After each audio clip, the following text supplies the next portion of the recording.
Gitanjali is a collection of poetry, the most famous work by Rabindranath Tagore, published in India in 1910.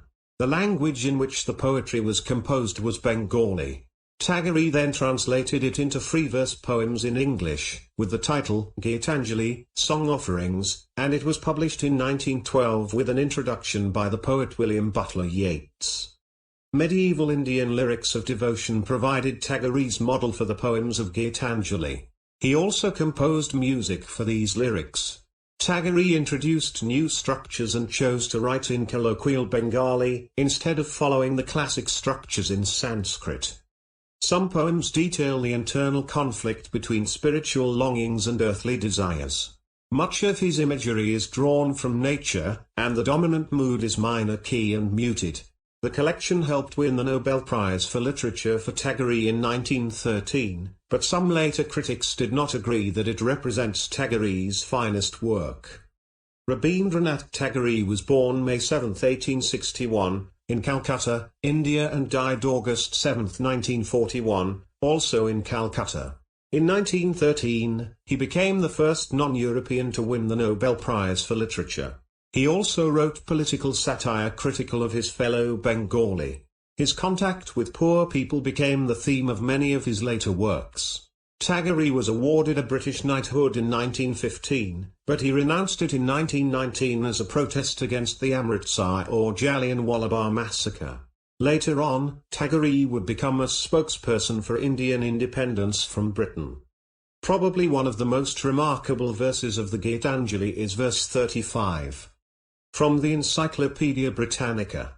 To give us a sample reading, we have Professor Andrew Ray Peña from the Philippine Normal University as our guest. Thou hast made me endless, such is thy pleasure. This frail vessel thou emptiest again and again, and fillest it ever with fresh life. This little flute of a reed thou hast carried over hills and dales, and hast breathed through it melodies eternally new. At the immortal touch of thy hands my little heart loses its limits in joy, and gives birth to utterance ineffable. Thy infinite gifts come to me only on these very small hands of mine. Ages pass, and still thou pourest, and still there is room to fill. When thou commandest me to sing, it seems that my heart will break with pride, and I look to thy face, and tears come to my eyes. All that is harsh and dissonant in my life melts into one sweet harmony, and my adoration spreads wings like a glad bird on its flight across the sea. I know thou takest pleasure in my singing.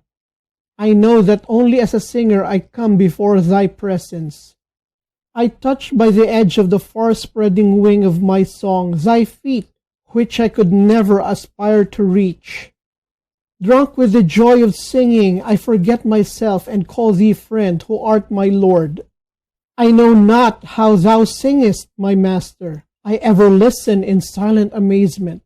The light of thy music illumines the world. The life breath of thy music runs from sky to sky. The holy stream of thy music breaks through all stony obstacles and rushes on. My heart longs to join in thy song, but vainly struggles for a voice. I would speak, but speech breaks not into song, and I cry out baffled, Ah, thou hast made my heart captive in the endless meshes of thy music, my Master. Life of my life, I shall ever try to keep my body pure, knowing that thy living touch is upon all my limbs. I shall ever try to keep all untruths out from my thoughts, knowing that thou art that truth which has kindled the light of reason in my mind.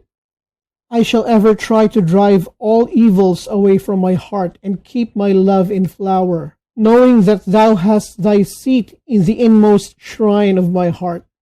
And it shall be my endeavor to reveal thee in my actions, knowing it is thy power gives me strength to act.